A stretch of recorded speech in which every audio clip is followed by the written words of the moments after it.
Bismillahirrahmanirrahim. وَلْتَكُنْ مِنْكُمْ أُمَّةٌ يَدْعُونَ إِلَى الْخَيْرِ وَيَأْمُرُونَ بِالْمَعْرُوفِ وَيَنْهَوْنَ عَنِ الْمُنْكَرِ. Assalamualaikum warahmatullahi wabarakatuh. Dan abduhu wa rasuluh sallallahu alaihi wa alihi wa sahbihi wa mawala. Alhamdulillah kita hadirkan syukur kita kepada Allah Subhanahu wa taala. Terutama kita sudah dimudahkan untuk melakukan ketaatan. Nah, tidak ada ketaatan yang bisa kita hasilkan kecuali semata-mata karena pertolongan Allah Subhanahu wa taala, kecuali karena cinta dan kasih sayang Allah Subhanahu wa taala. Taqabbalallahu minna wa minkum. Semoga Allah menerima amalan-amalan kita, jerih payah kita, pengorbanan kita. Dan semoga kita orang-orang yang minal aidin wal faizin, yang berhari raya kembali dalam keadaan wal faizin, jadi hamba-hamba yang bisa mencapai kemenangan, menjadi manusia yang utuh, tidak terbelenggu oleh nafsu dan syahwat beserta syubhat-syubhat yang ada pada diri kita. Kita bersyukur kepada Allah Subhanahu wa taala yang kita menjadi orang yang bisa memenangkan keinginannya Allah Subhanahu wa taala dibanding dengan keinginan-keinginan kita yang belum tentu dapat itu di sisi Allah Subhanahu wa taala. Alhamdulillah sekalian, di kesempatan kali ini sebelum kita melanjutkan kajian kitab Bulughul Maram, maka kita akan melakukan kajian tematik yang momen-momen Syawal ini kita penting saling menyemangati pada amalan yang sebenarnya tidak ada hubungannya dengan Syawal, tetapi dia bahagian daripada Ramadan dan ketakwaan, yaitu wal afina anin nas. Kita tahu jemaah sekalian bahwa sifat manusia itu makhluk sosial. Ciri dari makhluk sosial itu tidak bisa hidup sendiri. Dia pasti berinteraksi dengan satu dengan lainnya. Kalau kita paham sifat dasar ini, bahwa manusia itu membutuhkan orang lain. Dari sifat manusia itu namanya al-insu. Insu itu adalah la yajuzu bihayyi, tidak bisa hidup sendirinya, munfarid dengan sendirinya. Bitafarrud, itu membuat dia mudarat, tidak bisa hidup. Ya, manusia itu membutuhkan orang lain. Dan sifat makhluk Allah yang berinteraksi ini Nabi sudah sebutkan adalah kullu bani adam khatau. Setiap kita itu memiliki potensi salah semua, dan kita semua ini makhluk yang membawa kesalahan kita masing-masing. Tidak ada di antara kita yang benar selamanya atau salah selamanya. Potensi makhluk yang bernama manusia itu sifatnya Allah katakan fa'alhamaha fujuraha wa taqwaha. Ada fujur, ada takwa. Ada fujur, ada takwa. Pada ayat ini Allah menyebutkan potensi pertamanya fujur, potensi bikin salah, dosa, maksiat. Jadi manusia dengan kesalahan pasti. Al-insan mahallalul khata', manusia tempatnya salah.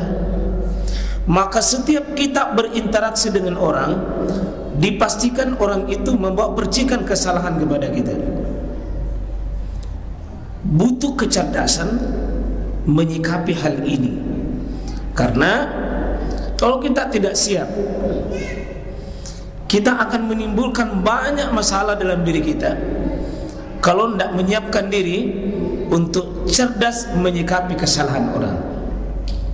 Dan ada satu sifat yang Allah akan jadikan manusia itu baik, yang dengan ini manusia akan bisa menjadi mulia, yakni rela dan sanggup untuk menerima, bisa menyikapi kesalahan orang. Sikap itu disebut dengan afa ya'fu, maaf. Bisa melepaskan kesalahan orang yang menusuk dirinya, yang melukai dirinya, yang menzalimi dirinya, yang menyakiti dirinya, yang mengambil haknya, yang merusak dirinya. Apakah damuhu, maluhu, ahlu, apakah darahnya, kehormatannya, dirinya, keluarganya, dan yang menyangkut tentang diri kita, pasti manusia ada di sekeliling kita yang senantiasa hadir, pasti naganggu kita punya itu. Atas gangguan itu sekalian, Allah memberikan obat. Obat itu yang disebut dengan Al-Quran memberi maaf.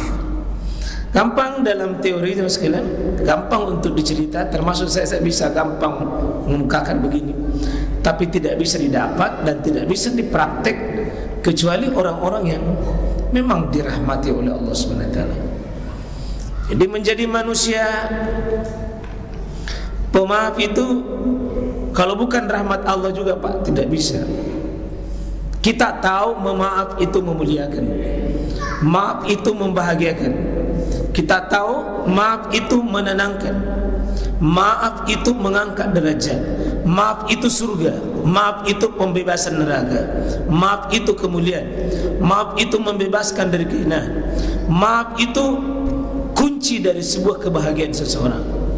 Tapi belum tentu bisa hadir pada diri kita.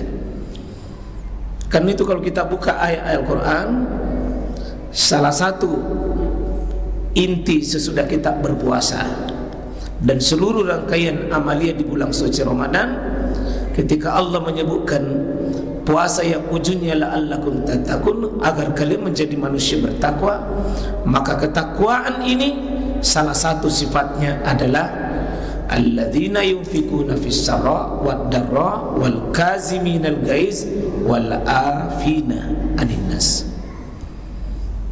Bahkan Allah menyebutkan sesudah wal afina anin nas, wallahu yuhibbul muhsinin.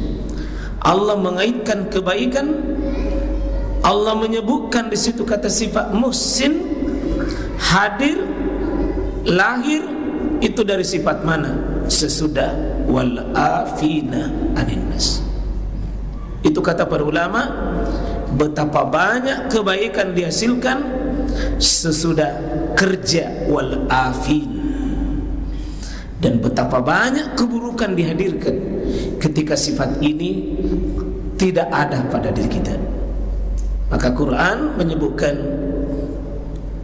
wasari'u ila magfiratin min rabbikum wa jannah.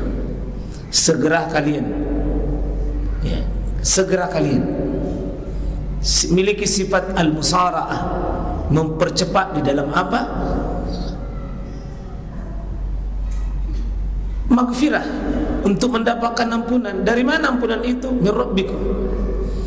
Dengan hanya ampunan itu kita akan dapat jannah. Bagaimana mendapat ampunan? Innal hasana, sesungguhnya kebaikan itu adalah, ya, itu dihilangkan dengan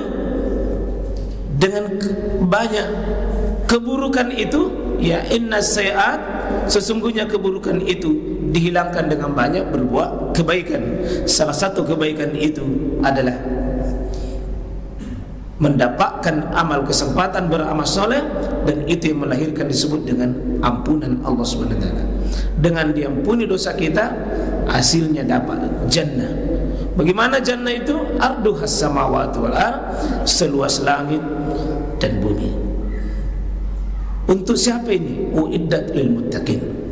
Untuk orang-orang yang bisa berhasil mencapai di makam manusia bertakwa. Siapa manusia bertakwa itu? Kalau kita buka ini Pak, tidak kurang dari 30 ciri-ciri manusia muttaqin. Di surah Ali Imran ini disebutkan satu di antara sifat itu, dikaitkan tentang harta, dikaitkan tentang sifat, wal afina anin nas, kemampuan memberi maaf.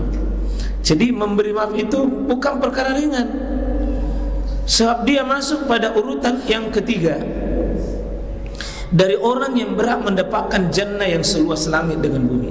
Berarti memberi maaf Pak, kalau hadiahnya begitu besar, ganjarannya begitu besar, pasti bukan perkara ringan. Pasti bukan perkara ringan.